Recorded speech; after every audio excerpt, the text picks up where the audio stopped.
Greetings, my Israelite brothers and sisters, heirs, joint heirs, adopted, grafted, natural, spiritual. I hope that this video finds you all well. If you are coming into the chat room, I want to see a thumbs up if you can hear me okay. I want to hear a thumbs up. How you doing, Brother Kenneth? If you can hear me okay, give me a thumbs up, Brother Kenneth. Let's see, Sister KT, how you doing? If you can hear me, give me a thumbs up. And I want to have to look at you all from my phone, which is the best way to see who's coming in. And okay, Sister KT says she's going to give me a thumbs up. You all can hear me pretty good. So that being said, we're going to get started. I'm doing this lesson and it's titled How to Calculate the Feast Days for 2020. That's what this is how to calculate the feast days for 2020. So we're going to get right into this lesson. I'm not going to waste a lot of time with it. We're going to get going. So the feast days this year, first of all, let me say this. A lot of people, I can't explain why they keep the feast days in different dates. It's all over the place. You have a lot of different groups, Hebrew groups, they're keeping them as far as as much as 30 days off from what apart from each other. I can't explain what they do, why they do what they do. I'm only here to show you the dates and how we calculate them and how we figure them out for 2020. So I'm going to go over that right now. Make sure you share this video. Make sure you like this video and you pass it on to others. So let's get started with this. In particular, the feast day that is coming up is Passover. Passover is right around the corner. One of the things we do is we go by the dates that are in the holy city. Jerusalem is the holy city. So what we need to do first is find out when will be the new moon in Jerusalem. Once we find out when the new moon is, we can find out when the month starts. Once we find out when the month starts, we can simply count 14 days from that date to come up with Passover. But before we go there, we're going to take you to some scriptures and show you why we do that. So I'm going to go to the Bible. In particular, we're going to go to the book of, make sure I get to the right scripture here. We're going to go to the book of,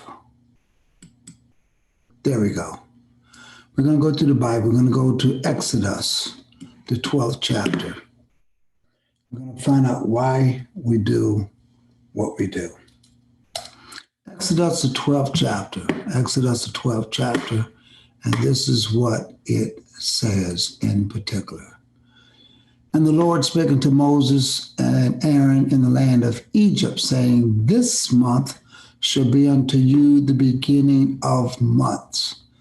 Now, we know this is the first month. We know that Abib is that month. But in particular, I want you to look at this. It shall be the first month of the year to you.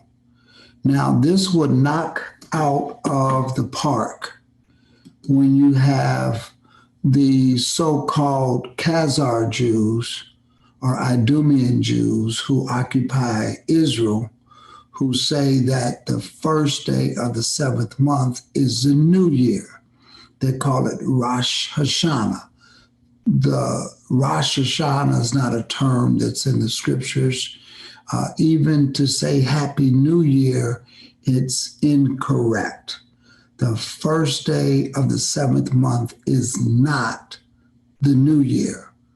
This is why the light must come from Hebrews. It must come from Israel. That's the lesson I did last night, because people who don't understand, because it's not their history book, they're guessing, they're trying to figure it out, and there's no connection. So let's go back to the scriptures and let's find out what the scriptures say is the first month of the year. So let's go back and do that. Let's go back to Exodus, the 12th chapter where we were reading from, and this is what it says. This month shall be unto you the beginning of months. It shall be the first month of the year to you. Now, this is what you're supposed to do. Speaking to the children of Israel, saying, in the 10th day of this month, they shall take unto them every man a lamb according to the house of their fathers. Okay, so that's what you're supposed to do. A lamb for a house. Now, we're going to stop right there. We're going to skip down to verse number 6. Because you know you're supposed to get you a lamb on the 10th day of the month. Now look at verse number 6. And you shall keep it until the 14th day of the same month, and the whole assembly of the congregation of Israel shall kill it in the evening. Now let's take this over to Leviticus, the book of Leviticus, the 23rd chapter, and let's look closely at it again. Leviticus, the 23rd chapter. And let's get some more understanding out of this. Leviticus, the 23rd chapter, and let's find out what further instructions that we have on this 14th day of the first month. And it starts off with verse number 4. These are the feasts of the Lord, even holy convocations, which you shall proclaim in their seasons. Let me stop right there and chime in for a moment. The feast days are annual. That's why it says, which you shall proclaim in their seasons. You cannot take communion for the sacrament as a memorial of Passover the first Sunday of every month. You can't do it every Sunday. That's bad teaching. You can only partake of the Passover only during the season of Passover. So I know a lot of the Romish Christianity churches, they do a lot of different stuff that there's no scriptural basis for what they do. It's something that a council made up. It's something that their faith decreed made up. You can only do it according to the scriptures. That's the only way to observe Passover. So we just read that these are the feast of the Lord, which you shall proclaim in their seasons. So that's all we can do. Let me just do this real quick. I'm online. You have to call me back, okay? Okay, bye. Call me back. So that was my brother just checking in. So what you have to do is keep these feast days in its seasons. So let's go back to the scriptures and let's look at this. Leviticus, the 23rd chapter. These are the feasts of the Lord, even holy convocations. Now, a holy convocation is a holy gathering. You must gather. You must gather. It's important that you gather. And you can only gather in a certain season. So let's find out when these seasons are. Number 1, in the 14th day of the first month. In the 14th day of the first month. What time? At even. What is it? It's the Lord's Passover. Okay? Look at verse 6. And on the 15th day of the same month is the feast of unleavened bread unto the Lord. For how long? 7 days you got to eat unleavened bread. And in that 7-day feast that starts on the 15th day of that same month, the first day of the Feast of Unleavened Bread is a holy convocation. You should do no servile work therein. That means no servitude work. But you shall offer an offering made by fire unto the Lord 7 days. And then the seventh day is a holy convocation. Not the seventh day of the week, but the seventh day of the Feast of Unleavened Bread that starts on the 15th day of the month. So when you count, the 15th is day 1, the 16th is day 2, the 17th is day 3, the 18th is day 4, the 19th is day 5, the 20th is day 6, and the 21st as day 7. So you got to do this for 7 days. So in the first day, there's a holy convocation. 7 days, you got to eat unleavened bread, and the seventh day is a holy convocation. So that is that's why we do it the way we do it. So the first objective is to find out when is the first day of the Hebrew month Abib. Now, if we can figure that out, we can simply call that the first day, count out 14 days, and figure out when that is. Now, the new moon is what we go by. And the new moon is when the slither of the moon. That's when the moon, first you have a dark moon, and I'm going to show you a slide of that so that you can see what I'm talking about right now. So let's go over here and let me pick this up and show it to you so you can know where we're coming from and you can kind of get a good idea. Okay. If you look at this calendar right here, if you look at this calendar, and let me make it a little bit bigger.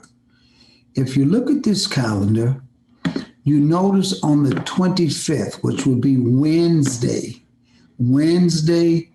of this week, in Jerusalem, which is the moon that we're going to go by, when the sun goes down on the 24th, you can only see this slither, which we have right there on the 25th, when the sun is going down. That's when you can best see it, okay?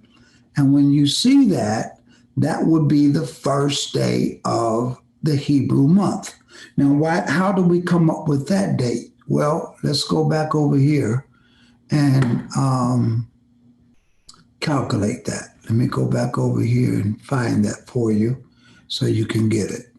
Now, one of the things we do is we're going to go to a website. There's several websites, but we're going to go to one particular website that lets you know when the new moon will be in Jerusalem. So I already have a page set up, and we're going to go to that page so you can see it and you can see exactly what we're talking about. So we're going to go to this particular site. And there's several. I use a time and date calendar. It has been accurate for a very long time. And this is timeanddate.com. So what I want to do here, if you notice right here, where I got my mouse going on that, I'm going to put in the country Israel. Okay? And you can even write in the word Jerusalem if you want. Jerusalem. There it is, Jerusalem, Israel. And when I do that, let's put it up again because it didn't come up. I didn't select it or something. There's Jerusalem, Israel. And there it is, Jerusalem, Israel, right there, 2020. So if you notice right here, March the 24th at 11:28 a.m. right here, right where I got this highlight. That just shows the illumination period. But right here, March the 24th at 11:28 a.m., the new moon will be coming out. Now, let me break in here to explain something to you. We know that the new moon doesn't come out you can't see it at 11:28. You can only see a new moon when the sun's going down. You can only see it with the visible eye when the sun is going down. Now, this is important. Why does the site say 11:28? Because of the satellites that exist, the timing and the calculations that has been done, and we have to depend on that. We know that the new moon is going to be 11:28 in the afternoon. So you don't make the 24th the first day. You have to go by when you can physically see it with the naked eye. So projectedly, what's going to happen, you will be able to see the slither when the sun goes down on tomorrow night in Jerusalem. You will be able to see the slither. Now, tomorrow is Tuesday. In fact, it's Tuesday right now because the sun has gone down. But tomorrow evening, when the sun goes down, it actually starts Wednesday. But tomorrow, according to the calendar that we brought up from the site, it says at 11:28 a.m., 11:28 a.m. tomorrow, the new moon will reach its phase where you will start to, if you could see it, it will start to show a slither. Now, the slither is that little bitty slight edge that you can see. And in Jerusalem, you won't be able to see that until tomorrow night, ending the 24th, starting the 25th. So let's go back and take a look at that. Let's go back and take a look at that calendar. So right here, again, at 11:28, you will start, so on the 24th, which means it won't be visible until the sun goes down. And when the sun goes down on the 24th, that's when you will be able to see it. So let me go over here, out of here. So now that we got the date, let's go back to the calendar that we brought up initially, and let's do some calculations. So let's go back over here, and let's look at what that's going to look like. Okay, so there it is. I just simply, well, let me show you where I got that from. Let me go back and show you something, so you can see where I got that from. Okay, let me get out of this, and I did a cut, copy, and paste is what I did. So when you come out of here, I'm going back to the website. I'm going where you can see that moon, and I'm trying to figure out how I did it before, but I came up with the calendar somehow. And that calendar I cut and paste. Can't remember how I did it, but I was able to bring that calendar into this PowerPoint. So let me get out of here. So I just want to let you know, I took it from here. You're going to see the 24th. Now let's go back over to this calendar that we copied into this PowerPoint. So let's go right here and let's bring it up. Let's zoom in on it. There it is. So you won't see that. And I think there's some way I can bring up a little pen or a pencil. I'm not for sure. Can't do it. But you all see the 24th there of March, which is tomorrow. And on Tuesday night, what you see on the 25th, you won't see it until the day begins. So that little slither, You will see it when the day begins starting Wednesday, which will be tomorrow night when the sun goes down. So therefore, that is the first day of the month of Abib. That's the first day of the month of Abib. Abib is the first Hebrew month. Now we can go find that in the scriptures and I can show that to you. We're going to come back to this calendar, but I want to go back to the scriptures and show that to you. We're going to go to the book of Exodus so that you can see that. Exodus, the 20th chapter. So let's go back over there so you all can see what we are talking about. Okay? Exodus, the 12th chapter.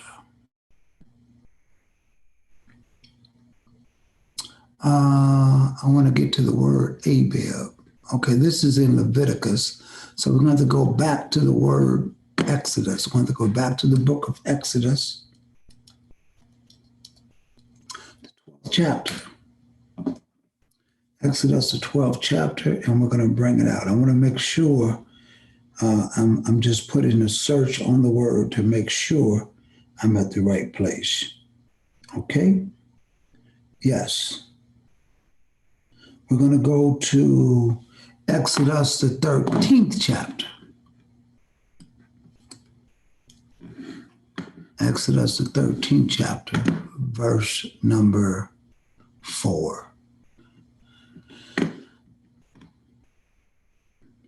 Let's start with verse number 3. And the Lord spake unto Moses, saying, 13th chapter, verse 1. And the Lord spake unto Moses, saying, sanctify unto me all the firstborn, whatsoever opened the womb among the children of Israel, both man and of beast, it is mine. And Moses said unto the people, remember this day in which you came out from Egypt, out of the house of bondage, for by strength of the hand the Lord brought you out from this place. There shall no leavened bread be eaten. Now let's look at this, verse number 4. This day came ye out in the month Abib. Now, some people, I read it phonetically for the way it's written. Some people go Abib, all of that. That's fine. We try to mix Hebrew with English, but I read it for what it is. It's the month of Abib. If somebody can say it fancier, then God bless you. I can't. I'm not a Hebrew speaker, but I respect those that are. But anyway, it's the month of Abib, okay? The month of Abib.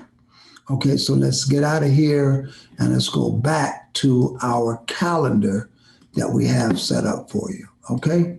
So there it is. There is the month of the 25th. Now, let's count 14 days, starting with March the 25th is day 1. So that's 1, 2, 3, 4. The fourth day of the Hebrew month will be on the 28th, which is the Sabbath. Then you got 4, 5, 6, 7. The seventh day of the Hebrew month will be on a Tuesday. So now we need to remember that's day 7. So that's 1, 2, 3, 4, 5, 6, 7. So day 7 is on the 31st. So we're going to go pick up our regular calendar and pick it up from there and count out to the 14th. So I have a calendar on my computer and we're going to pick it up. I'm going to open it up and I'm going to share that with you so that we can see it on a larger scale. There is my calendar. I brought it up. There you have it. I'm going to see if I can make it a tad bit bigger. I can't, not with my computer. It's not letting me do it. So it is what it is. So there. If you notice right here will be the 24th, the 25th of March. I hope you all can see that. Let me see if I can bring up a little pencil or something that I can borrow here. Let me see if this is a little pencil I can borrow, a little highlighter. I think it is right here. Okay, there we go. Let me see if I can borrow that, okay? No, that didn't work.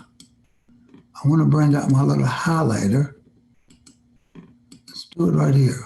Okay, there he goes. So there is the 25th. You see me circling the 25th, okay? Right there. So that's day one. We already know that the 31st is day 7. So let's count. 1, 2, 3, 4, 5, 6, 7. Let's pick it up in April. 8, 9, 10. So you would get a lamb on the 10th day and keep it until the 14th day. So 11, 12, 13, 14. So the 14th day of Abib will fall on April the 7th. April the 7th. That's when it would be, April the 7th. Okay? I don't know if I can make my highlight bigger or not. Let me see if I can. Nope, I can't. It is as big as it's going to be. So April the 7th is the 14th day. April the 7th is Passover. So that's the 14th day. But the next day is the first day of the Feast of Unleavened Bread. So that's why we would start our service and wash feet, or not necessarily wash feet, but we would take our communion, we'll take our Passover, we'll take our wine and unleavened bread when the day is starting. That's going to be sundown Monday night starting Tuesday. So the 7th is Passover. Now, the 8th is the Feast of Unleavened Bread right there.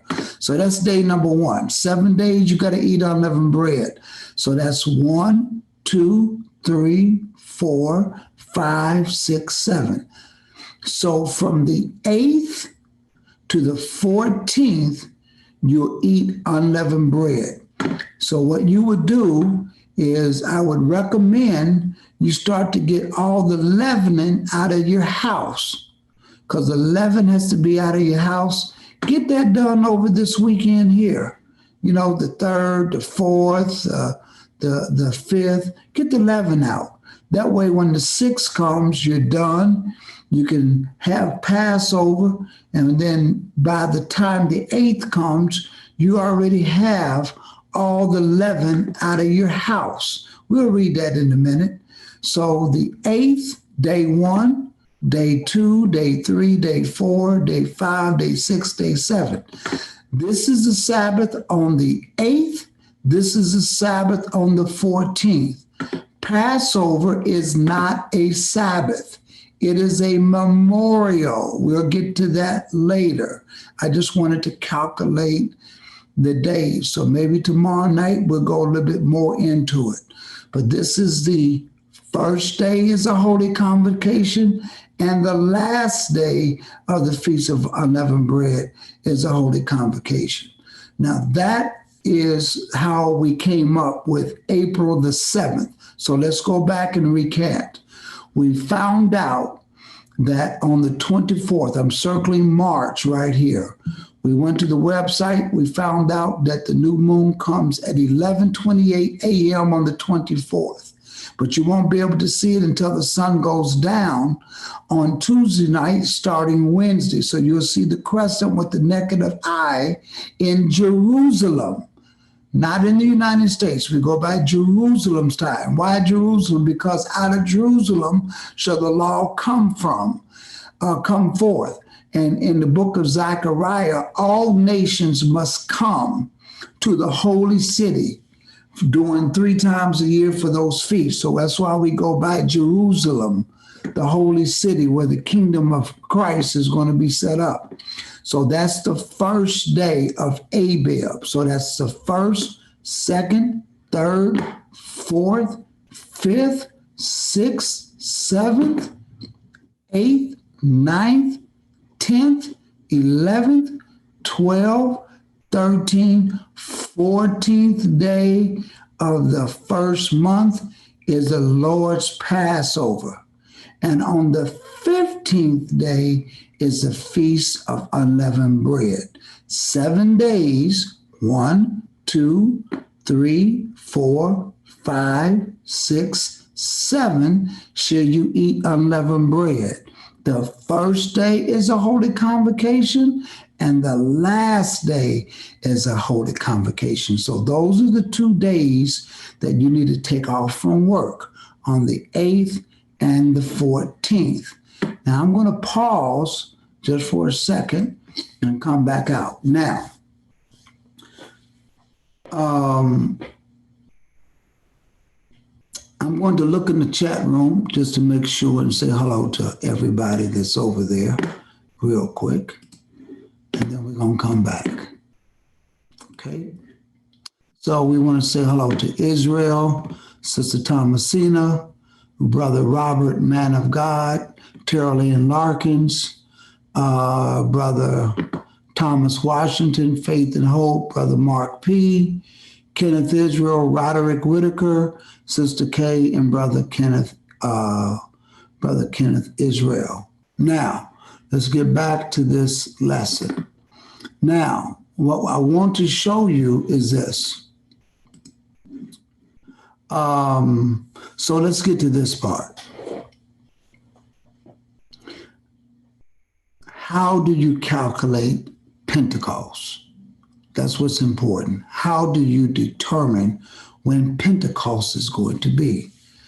Well, let's go read about Pentecost so you can tell when to start counting Pentecost. So let's go back over here to the scriptures. Let's go back over here to the Bible. We're going to go to Leviticus, the 23rd chapter, and pick it up from there. So let's go right here and read. Leviticus, the 23rd chapter.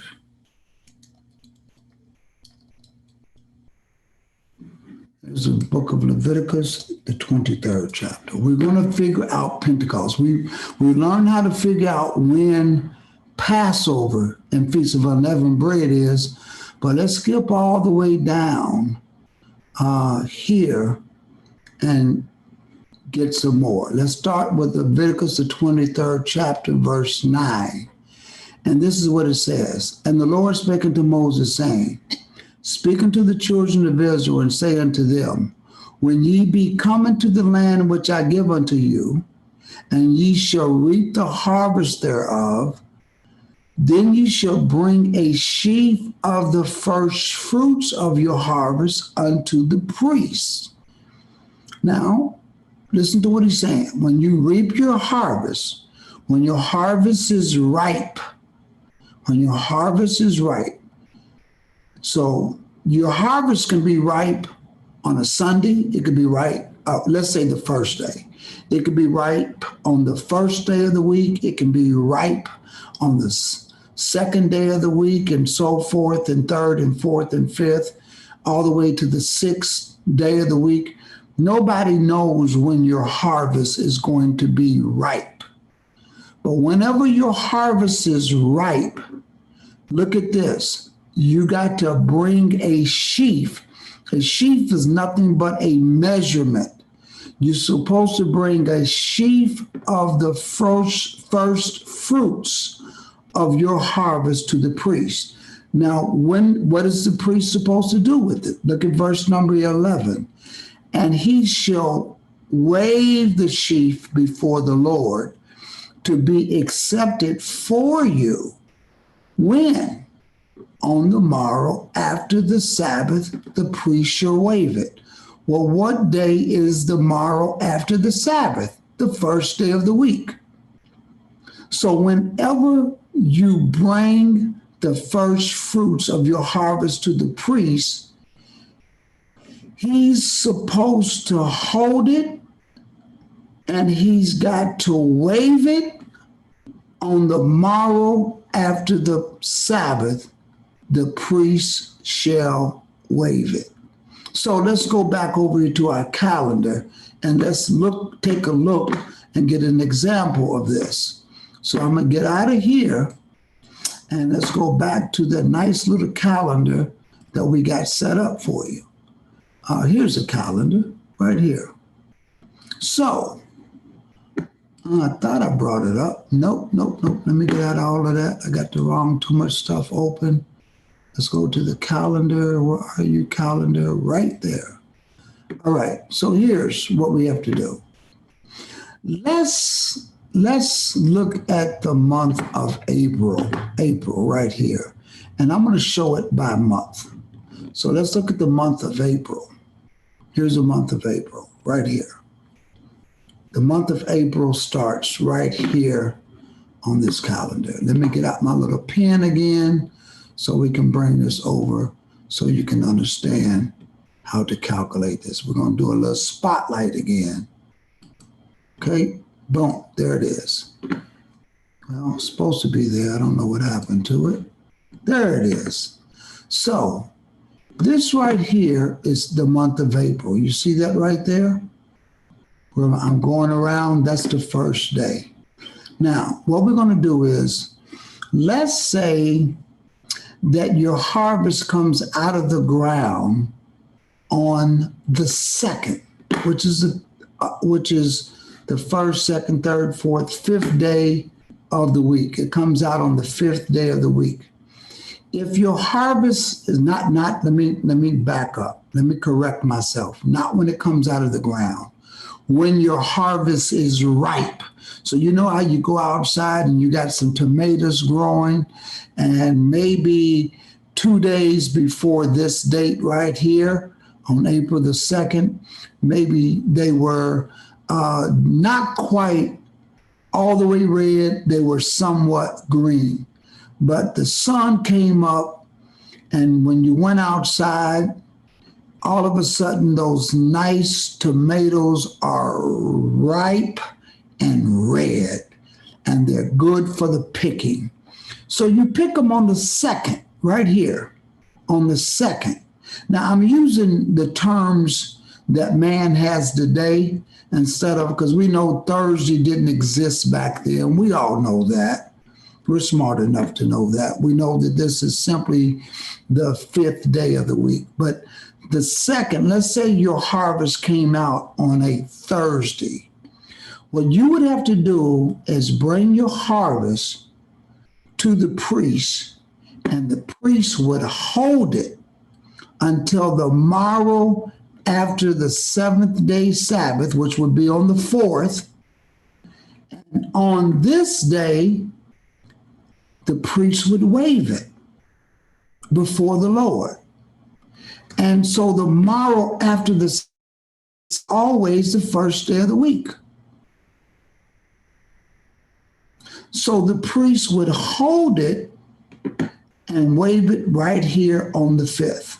Now, let's pick another day so we can practice and get this right. Let's say your harvest comes out of the ground on April the 6th, right here on a Monday. You go outside and you got some nice strawberries. You know, strawberries are normally green, and then they start to turn different colors going into the red. They get to an orange, and then they get to a nice little plump red color.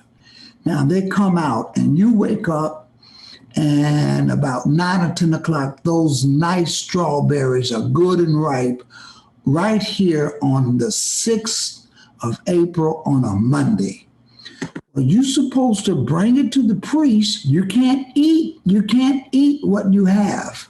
You can pick it, but you can't eat it.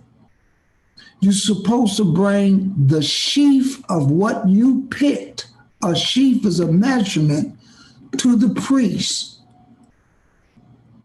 On the morrow after this weekly Sabbath, he's got to wait till the weekly Sabbath comes in. So you got to wait 1, 2, 3, 4, 5, 6 days. The priest waves it always on the morrow after the Sabbath.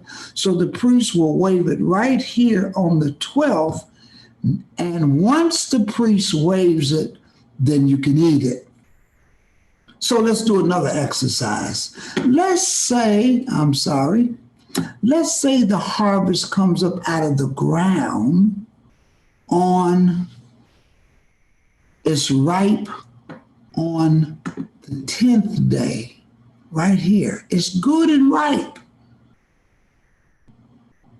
All you have to do is give it to the priest, and 2 days later, tomorrow after the Sabbath, the priest is going to wave it.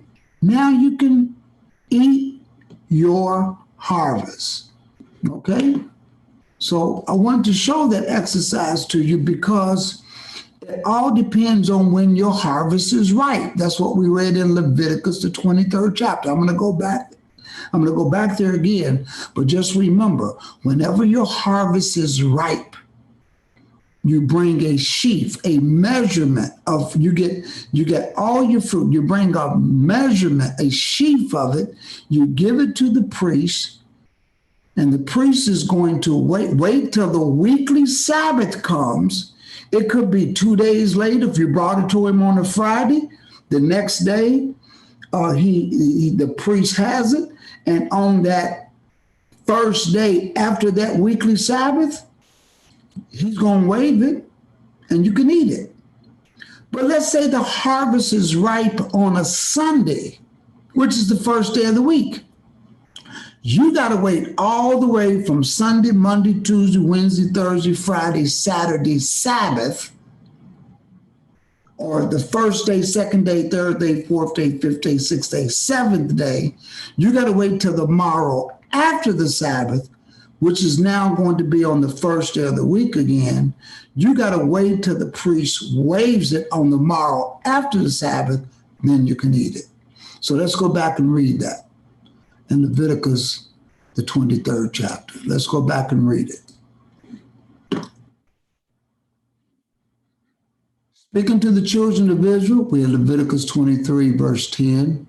Speaking to the children of Israel, and say unto them, when ye be come into the land which I give unto you, and you shall reap the harvest thereof, then you shall bring a sheaf of the first fruits of your harvest unto the priest, and he shall wave the sheaf before the Lord to be accepted for you on the morrow after the Sabbath, the weekly Sabbath. The priest has got to wave it. So if you bring it on the first day, you got to wait all the way till the seventh day, and the priest is going to wave it on the morrow after the seventh day of the week, which is now the first day of the week. So you got to wait a long time. But if you brought it in, if that harvest came up on a Friday, you give it to the priest. 2 days later, on the first day of the week, he's going to wave it. And guess what? You can eat it.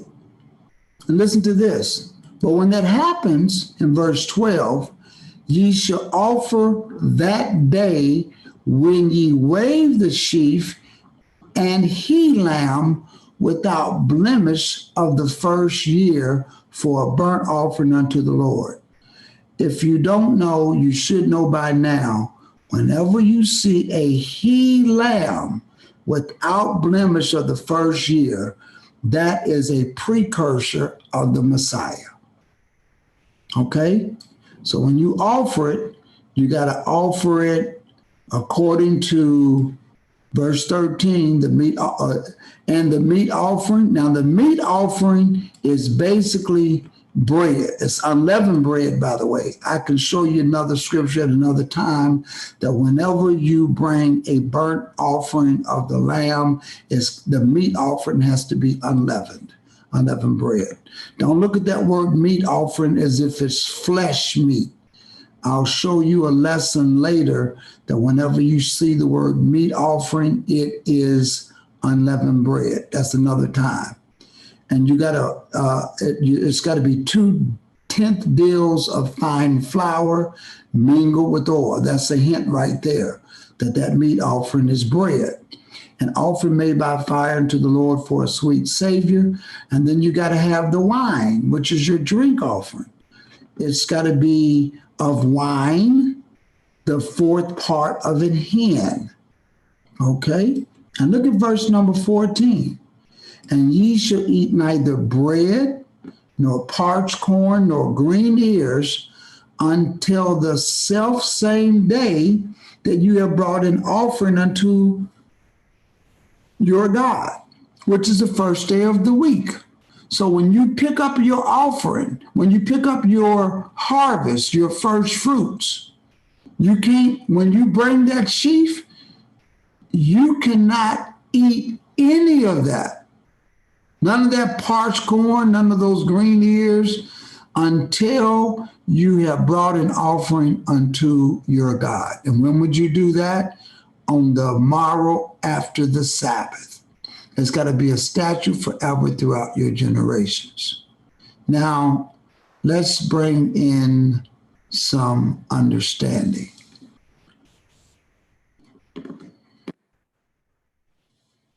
First fruits represents Christ.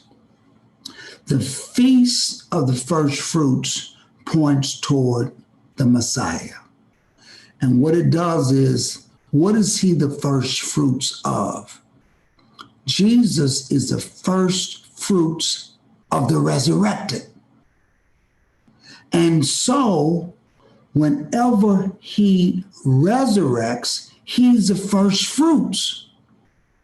We are following after the first fruits. He's the first fruit of the resurrected. Let me show this to you in the scriptures. Let's go to the book of 1 Corinthians. 1 Corinthians. I believe we're going to go to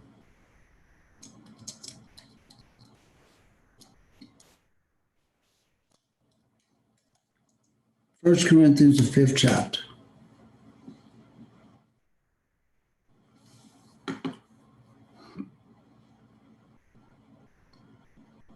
Here we go. This is not the one I want. I want to go to the 15th chapter. I'm sorry.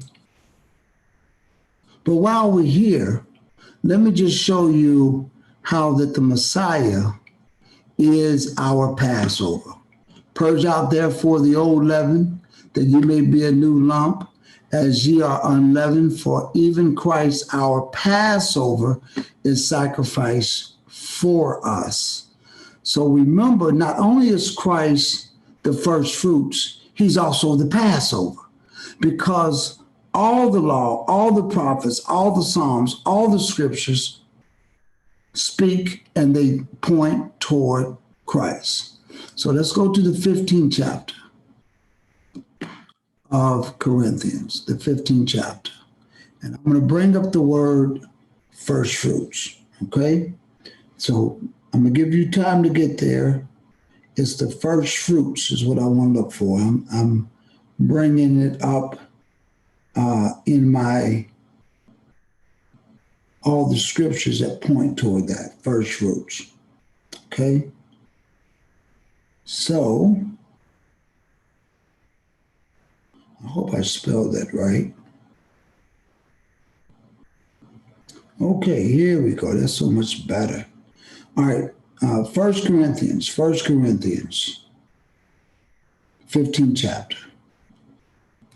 And we're going to skip down to verse number 22. Listen to this. For as in Adam all die, even so in Christ shall all be made alive. Why is that? But every man in his own order. Christ, the first fruits. What is he the first fruits of? He's the first fruits of the resurrected. How do we know that? Let's go up to verse number 20. Verse number 20. But now is Christ risen from the dead and become what? The first fruits. He's the first fruits of what? Of them that slept. He's the first person that has come through a woman that has died, buried, and resurrected and became spirit. Nobody else has ever done that. Only Christ. We know Lazarus was dead. He was brought back to life, but he went back to the grave. And everybody else that ever became alive Christ is the only one that has risen from the dead and become the first fruits of them that slept. For since by man came death, by man came also, check this out, the resurrection of the dead. That's what he is. He's the first fruits of the resurrected. For as in Adam all die, even so in Christ shall all be made alive. But every man in his own order. So what's the order? Christ is the first fruits. Well, when do we become a part of that? Well, listen to what it says. Afterward, they that are Christ at his coming. So we won't resurrect and become spirit until his coming. Man, that just took away everything from you die and go to heaven. You don't resurrect until Christ returns. He's the first fruits, and then afterwards, they at his coming. Let's read that again.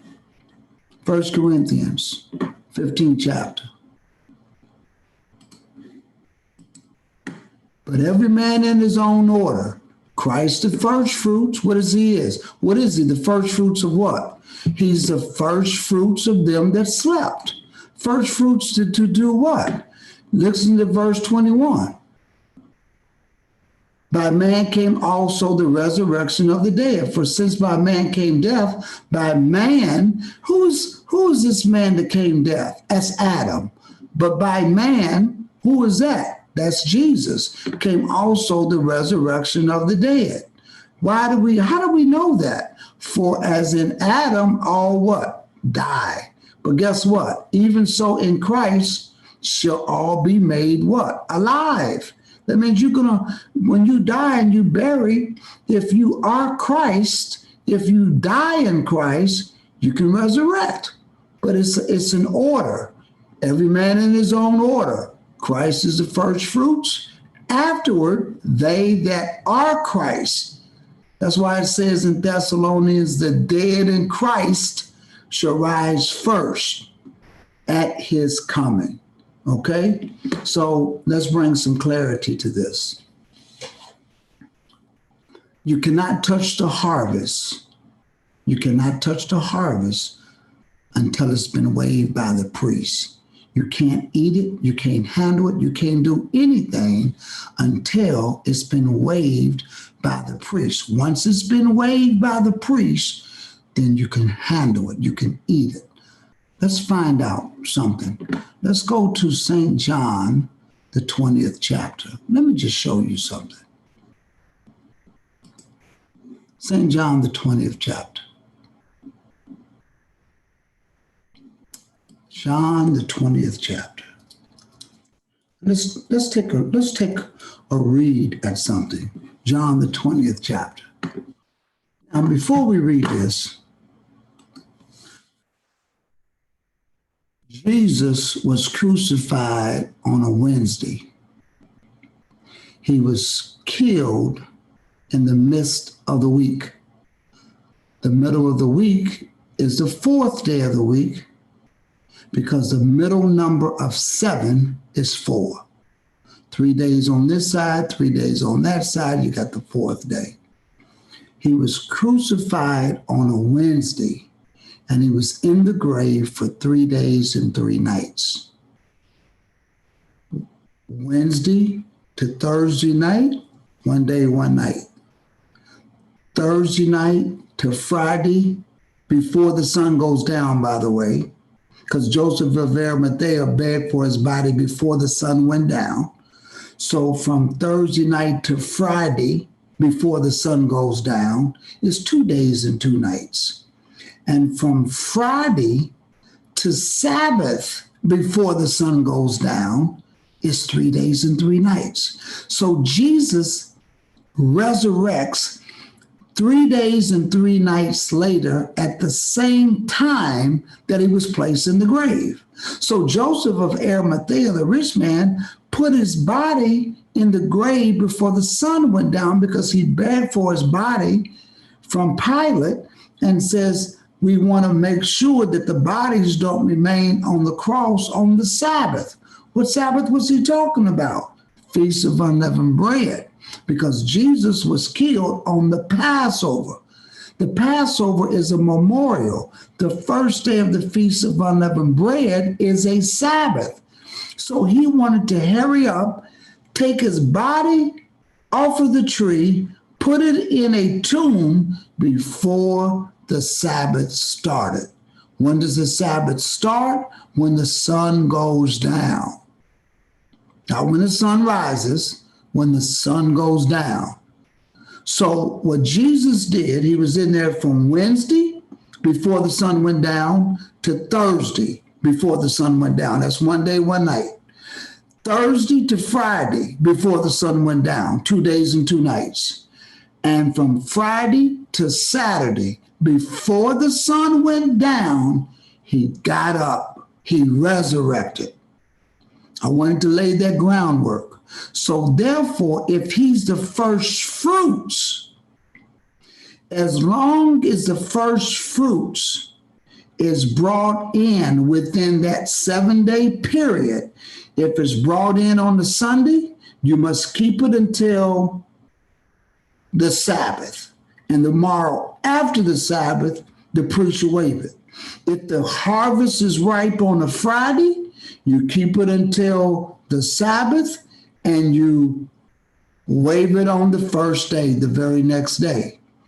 What happens if the harvest is ripe on the Sabbath? Because your harvest can be ripe anytime. That's the way gardening is. If it comes ripe anytime before the sun goes down on the Sabbath and before it starts a new week, then you can wave it the next day on the morrow after the Sabbath. Keep that in the mind. Let's go to the 20th chapter of John. Let's read this. The first day of the week cometh Mary Magdalene early, when it was yet dark, unto the sepulchre. Well, let's take some hints here. When did she come? On the first day of the week. To anybody who says, well, the first day don't start until the sun is up. Well, listen to what this says. When it was what? Yet dark. So that takes out that theory and dumps it. So the first day of the week cometh Mary Magdalene early, when it was still or yet dark, unto the sepulchre. What happened? And seeth the stone taken away from the sepulchre. What did she do? She runneth and cometh to Simon Peter and to the other disciple whom Jesus loved, and said unto them, they have taken away the Lord out of the sepulchre, and we know not where they laid him. Peter therefore went forth, and that other disciple, who was John, came to the sepulchre. So they ran both together, and the other disciple did outrun Peter. So John can outrun Peter. And came first to the sepulchre. Listen to this in verse 5. And stooping down and looking in, saw the linen clothes lying, yet went he not in. Then cometh Simon Peter, following him. He finally caught up and went into the sepulchre, and see the linen clothes lie, and the napkin that was about his head, not lying with the linen clothes, but wrapped together in a place by itself. Then went in also that other disciple, which came first to the sepulchre, and he saw and he believed. What did he believe? Man, he told us in 3 days and 3 nights he was going to resurrect. Well, how come they wasn't there on the Sabbath? Because it was the Sabbath.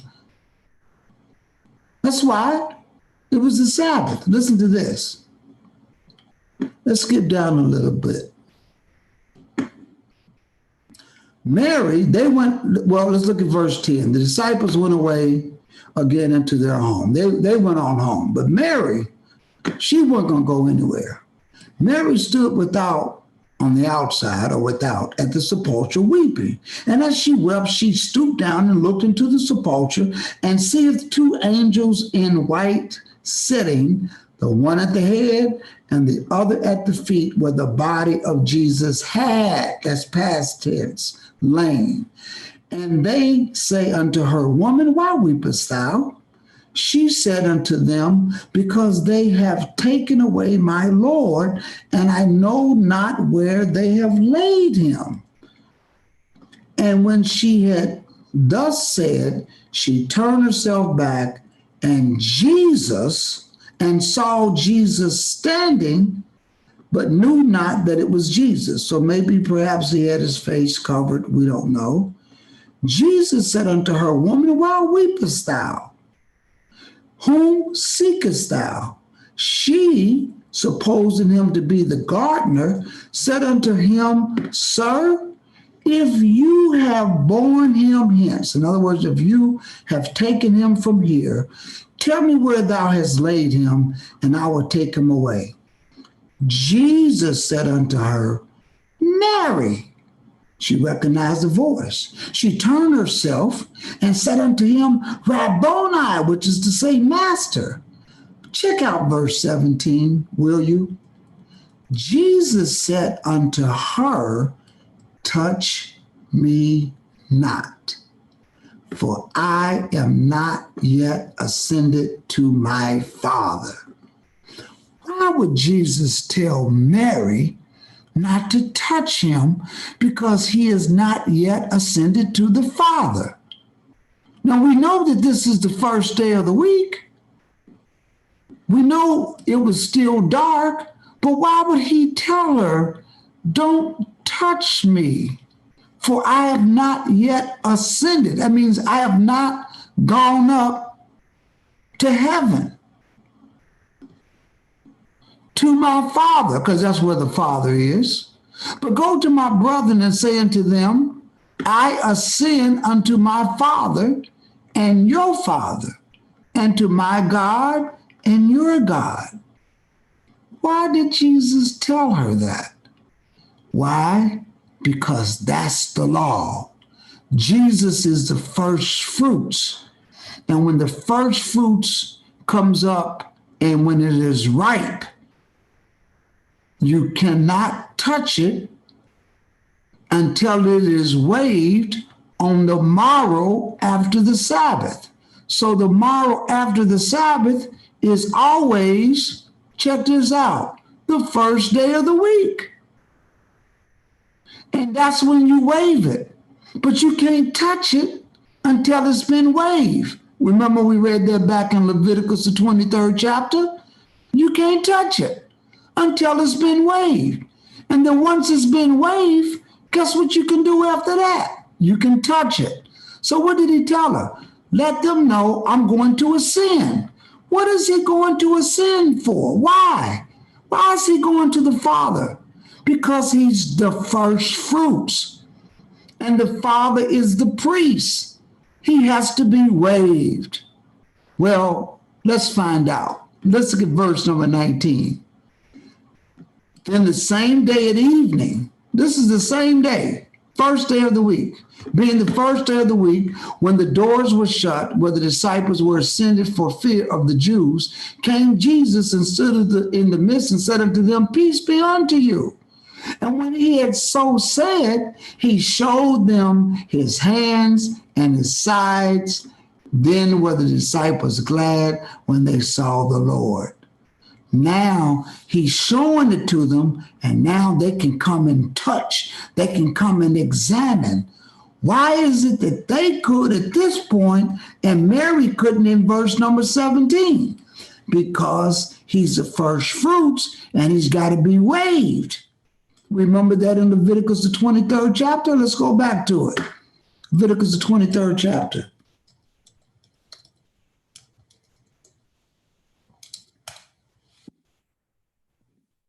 This is law. Jesus said, I didn't come to change the law. I came to fulfill it. Listen to this.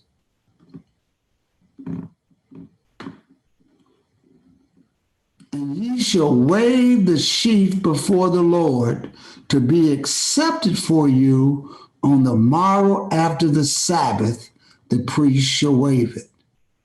And then it says in verse 14, ye shall eat neither bread nor parched corn. This is your harvest, nor green ears until the self same day that you have brought an offering unto your God. Who is that offering? Who is that lamb that is without blemish? Right in verse number 12. Who is that? That's Jesus.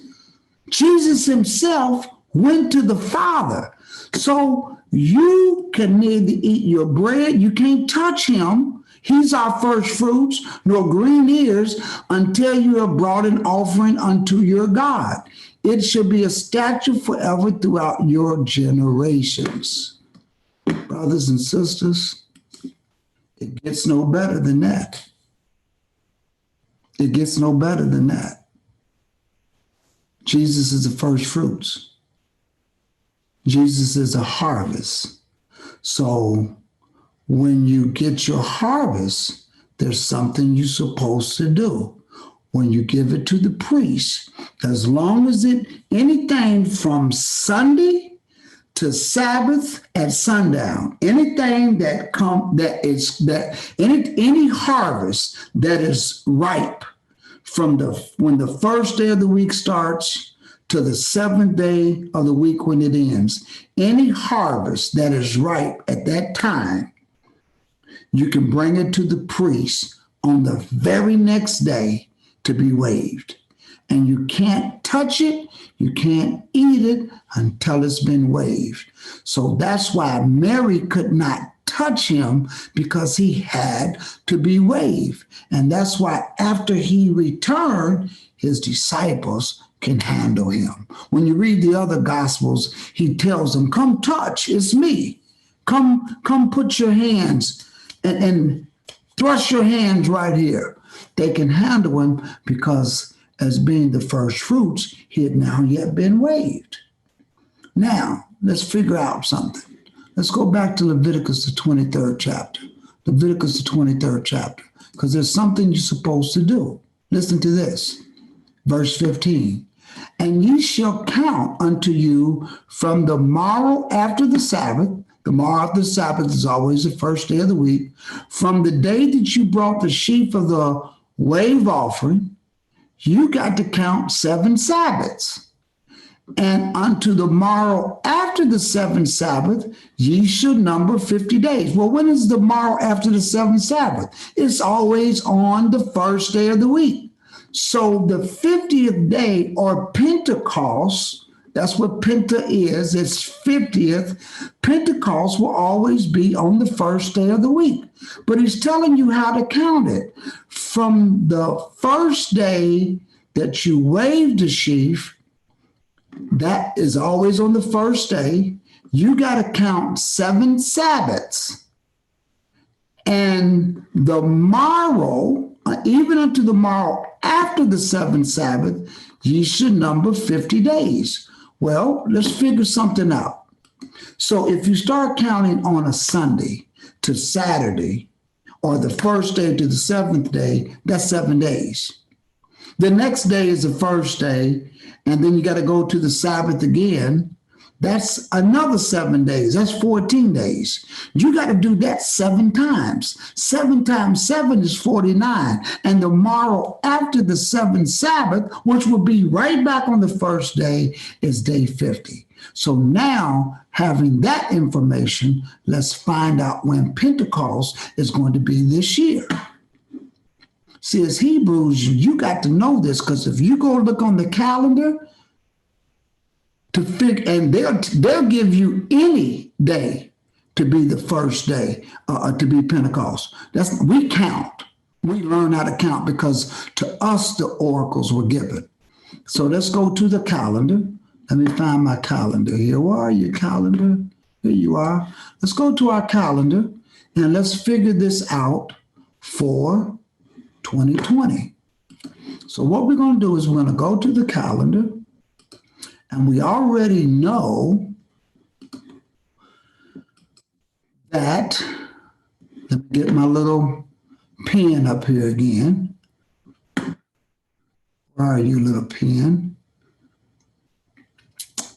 On. There you are. You're over here. So here is the pen. It's a little bright little pen we got here. Okay. All right. There we go. Come on, pen. Here you go. No, that's not it. It's a little arrow. Here we go. Okay. So let's recant. March the 25th, right here. If you notice on there, it's got my birthday. That's right. Wednesday is my birthday. It's also the first day of the Hebrew month. Let me see if I can make this calendar a little bit bigger. No, won't let me do it. Okay. So the 25th of March is the first day of Abib. So let's count 14 days. 1, 2, 3, 4, 5, 6, 7, 8, 9, 10, 11, 12, 13, 14 is Passover.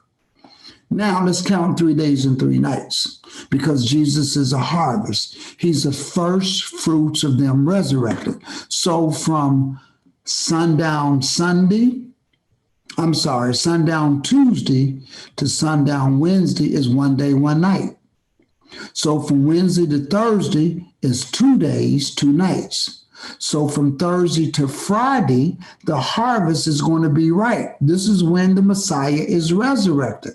And as long as you come and your harvest is right, any time before the sun goes down on the 7th day, you can bring it to be weighed on the morrow after the Sabbath, which will be the 12th of April. Now we got to count 7 Sabbaths. Well, let's go. 1, 2, 3, 4, 5, 6, 7. Well, that's 7, 8, 9, 10, 11, 12, 13, 14. So that's the second Sabbath. So let's make it easy. That's the first Sabbath, second, third, fourth. Let's move our calendar up. 5th, 6th, 7th. So April the 30th is the 7th Sabbath, and the morrow after the 7th Sabbath is May the 31st, and that is Pentecost. So let's do that again. Let's go back to the 25th. That's the first day of Abib. This is March, right here, March 25th. 1, 2, 3, 4, 5, 6, 7, 8, 9, 10, 11, 12, 13, 14 is Passover. When he was killed on Passover, he was placed in the grave before the sun went down. So from the 7th to the 8th before the sun goes down is day 1. From the 8th to the 9th before the sun goes down is day 2. And from the 9th to the 10th before the sun goes down is day 3. So what do you do when your harvest is right, which is Christ? You bring it to the priest. And on the morrow after the Sabbath, the priest weighs it. So that's going to be April the 12th. And then from the day that you wave the sheaf offering, which is right here on the 12th, ye should number 7 Sabbaths. 7 Sabbaths shall be complete. So let's go. The 18th is the first Sabbath. 25th of April is the second Sabbath. May the 2nd is the third Sabbath. May the 9th is the fourth Sabbath. May the 16th is the fifth Sabbath. May the 23rd is the sixth Sabbath. And May the 30th is the 7th Sabbath. And then the book says 7 Sabbaths shall be complete. And the morrow after the 7th Sabbath, which is going to be May the 31st, is 50 days. And that is going to be Pentecost. Brothers and sisters, save this film, save this video. You just learned how to calculate the feast days. And what do you do moving forward? You find out when the 7th month is. The first day of the 7th month is the Feast of Trumpets. You count 10 days later, that's the Day of Atonement. You count 5 days later, that's the 15th day of the 7th month, and that starts the Feast of Tabernacles. And you count out 7 days, and that's the Feast of Harvest and Gathering. So you got to go day 1, 2, 3, 4, 5, 6, 7. And then the morrow, which is the very next day, the last day of the feast, is the 8th day. Now, this coming week, on Sabbath at 1 o'clock, I'm going to show you why so many sevens. Why so many sevens? What does that mean? Why is the Feast of Unleavened Bread 7 days? Why do you count 7 sevens? Why do you do that? And the morrow after the 7th Sabbath is 50. Why is the Feast of Harvest and Gathering, or the Feast of Tabernacles, why is it for 7 days? And then the next day is the last great day, the 8th day. Why is that? It all means something, because unto Israel was the mystery of godliness, the mystery of God made known, which is a plan to salvation outlined in Leviticus, the 23rd chapter. So I hope that you enjoyed this lesson. I'm going to jump over into the chat room and see how some of you all are doing. Let's see what we got over here in the chat room. All right. Brother Ricky says, I have a question, if you will. Okay, Brother Ricky, go ahead. Put your question in the chat room.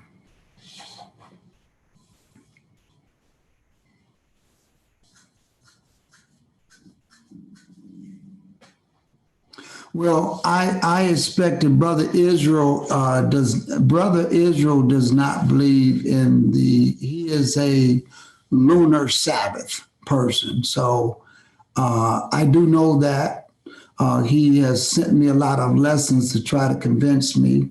I'm not convicted or convinced. So I gave him a lot of information. Brother Israel, hopefully if you go back and look at this lesson without having a preconceived mind, you will learn something. I say that humbly, brother. You will learn something. Go back and look at the lesson. Look at the 20th chapter, okay? A day does not start when the sun rises. And the new moon is not where you start. We don't go with the lunar Sabbath. Every 7 days is a Sabbath. I can knock that lunar Sabbath doctrine out of the park. All you got to go is look what David and all of that happened. But I'm not going to deal with that tonight. But I expected Brother Israel to do that if he came on. But that's okay. I'm okay. So listen, let's keep on. But Brother Israel, you need to watch this lesson. Humbly, I say that because I am not going to be convinced with the doctrine that you're presenting ever, because it's not tight. It's not scripture. So I would never, ever subscribe to that doctrine. Okay, Brother Ricky, what's your question? I have a question. Brother Bourbon Briss says, I sent my email. Did you get it? Brother Myrick Pierre.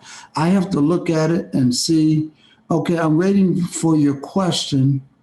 And listen, when y'all know how I am. Brother Israel and I, we get along very well. You can't be distracted in the chat room. Make sure you listen to the lesson, okay? Pastor Johnson, please address the part of Leviticus 23:10 that says, when you be coming to the land which I give you. That's Ricky's question.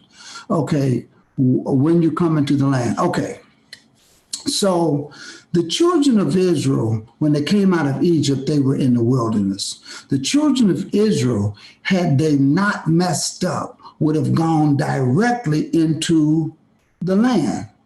But because they didn't, they were in the wilderness. So what they were supposed to do was go directly out of Egypt into the wilderness and into the promised land. And when they got into the promised land, then what they were supposed to do is to eat of the corn and the fruit that is ripe of that land when they got in. So you remember that while they were in the wilderness, the Almighty fed them.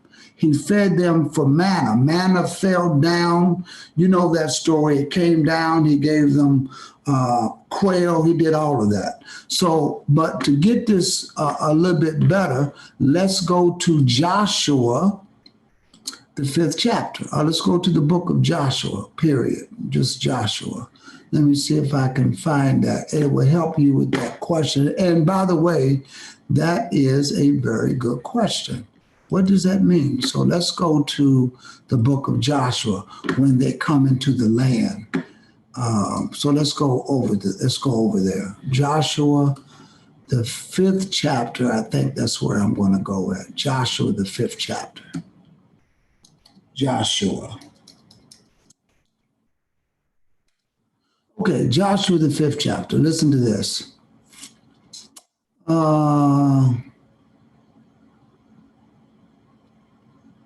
Right here. And the children of Israel encamped in Gilgal and kept the Passover on the 14th day of the month at even in the plains of Jericho. Listen to this. And they did eat of the old corn of the land on the morrow after the Passover, unleavened cakes and parched corn in the selfsame day. But check this out. And the manna ceased on the morrow after they had eaten of the old corn of the land. Neither had the children of Israel manna anymore. But check this out. But they did eat of the fruit of the land of Canaan that year. So this is where now they now have to bring in the sheaf of the harvest.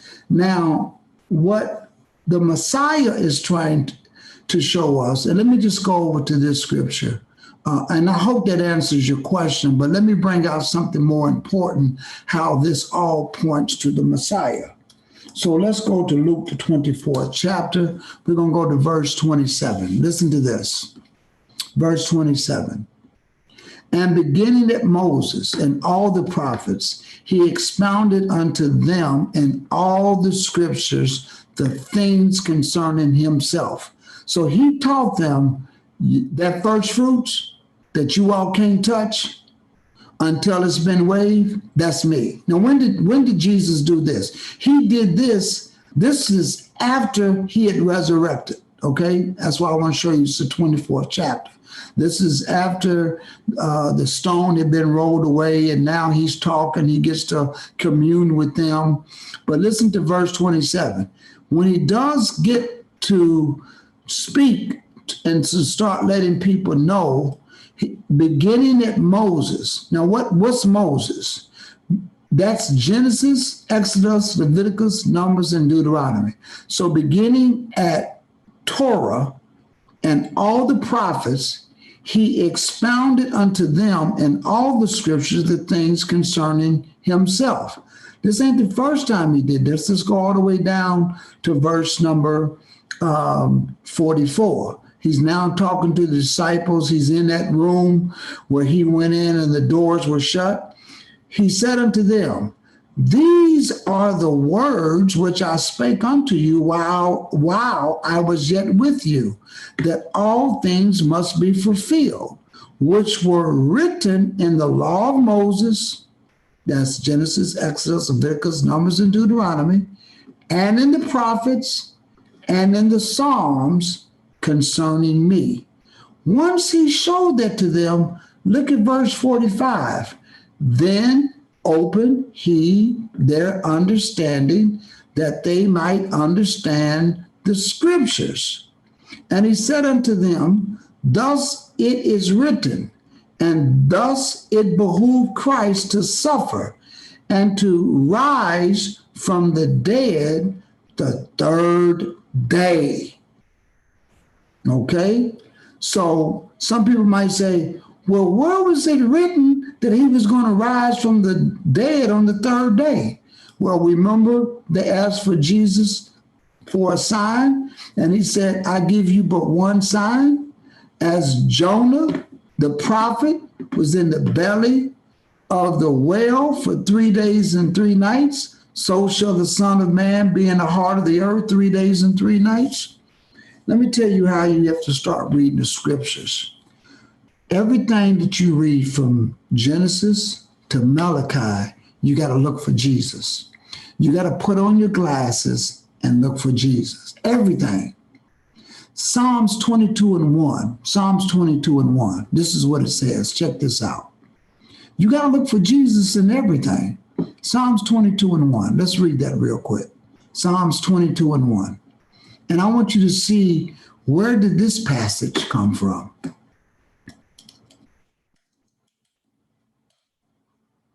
Listen to this.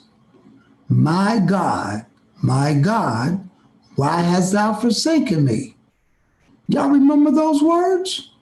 Remember what Jesus said? I just read it. And all the law, all the prophets, all the Psalms speak concerning me. You got to look for Jesus in everything. Verse 27. Beginning at Moses and the prophets and all the scriptures, those things are speaking concerning him. Verse 44. These are the words that I spake when I was with you, that all things must be fulfilled, which are written where? In the law of Moses and in the prophets and in the Psalms concerning me. When we read over there, get you a lamb without blemish, a male, when you have your first fruits, that's Jesus, people. Whenever you read the lamb without blemish, a male of the first year, that's pointing toward Jesus.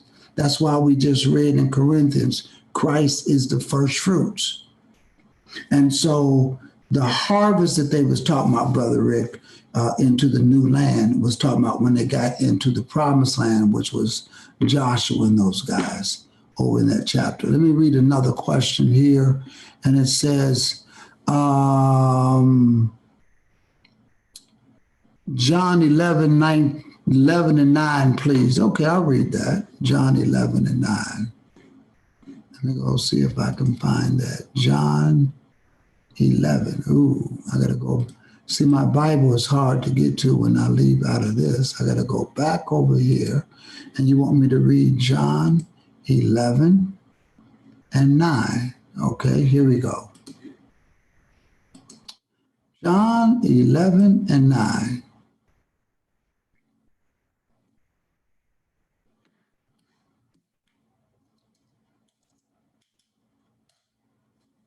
This is what it says. John 11 and 9. Did you say 11 and 9? Yes. Jesus answered, are there not 12 hours in the day? If any man walk in the day, he stumbleth not, because he seeth the light of this world. But if a man walk in the night, he stumbleth, because there is no light in him. So let me say this. There's 12 hours of the day, and there's 4 watches. Whenever, so we can say when the sun comes up till the sun goes down, about 6, that's 12 hours in the day. And then from 6 to 9, 3 hours, is the first watch. So when you read in the Bible, the first watch is talking about the first watch of night. Then you got the second watch, which is from 9 to midnight. Then the third watch is from midnight to 3 o'clock in the morning. And the fourth watch, or the last watch, is from 3 o'clock until the sun comes up. I don't know if that's where you wanted me to go at with that or not. I'm going to come back over into the channel and see if that's where we were going at with that. Okay. Brother Kenneth, okay. Brother Bourbon Brisk, I sent an email. I'm going to check that email, brother, and I will get with you and I will respond to your email. So listen, you all check this video out on your own. Look at it, review it. It's tight because everything is scripture. Everything comes from the scripture. We read a lot of things, so let's recant and then we're going to go. The new moon in Israel, which is the holy city, will be on March the 24th at 11:28 a.m. However, you don't see the new moon with the naked eye until the sun goes down. The Almighty has that by design. Why is it that you can only see it when the sun goes down? Because that's when the day starts. Does that make sense? So you can only see the slither or the crescent when the sun is going down. That's the only time you can see it. By design. That's how calculating the Messiah is when he created the heaven and the earth. So if you can only see it when the sun goes down, it's perfect because that's when the day starts. So on the 24th, when the sun goes down, starting the 25th, you'll be able to see the slither when the sun goes down. So that's the 25th. That's the first day of the Hebrew month Abib. When you count out 14 days, it's going to take you to April the 7th. When you kill the Passover in the evening time, he's placed in the grave before the Feast of Unleavened Bread starts. So when you go 3 days and 3 nights from there, he is the harvest of the first fruits. He will be ripe, and you could give it to the priest to be waved on the morrow after the Sabbath. So the very next Sunday that you'll come out of Passover. So let's say Passover, I brought up that calendar. So that is going to be the first Sunday you start to count will be April the 12th. So on April the 12th, you start counting. And when you count to 50, you're going to end up on May the 31st. So count April the 12th as day 1, and you'll end up with day 50 on May 31st. And remember, the Feast of Unleavened Bread starts on the 8th, and you got to get the leaven out of your house, and you must eat unleavened bread for 7 days. You can't just get the leaven out. You must eat unleavened. Why? I'll go into a lesson later on. Unleavened represents sin. When I go into the sequel of 7, the plan of salvation, this Sabbath at 1:00 p.m., tune in. I know that I'm able to go down there with the team and at least live stream, although we'll probably be restricted on how many people we can have there. But I'm going to start service at 12:30, setting everything up and sing some songs. But at 1:00, I'm going to be up. I'm going to finish the lesson by 2:15. And this is going to be part 3 of the series, The Plan to Salvation.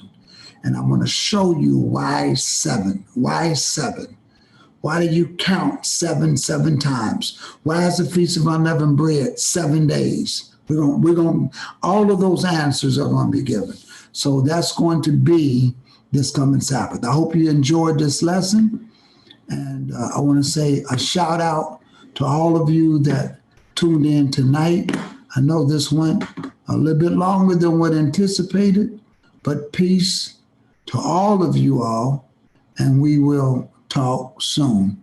Brother Kenneth says, this was a great message tonight. Pastor Johnson, be safe. All my Israelite brothers and sisters, all praises to our Elohim, the Most Yahweh, Shema, Israel, Shalom. You speaking some Hebrew, brother. You good. All of that being said, we will talk soon. Peace to all of y'all. Be safe. Wash your hands. Use gloves and pray.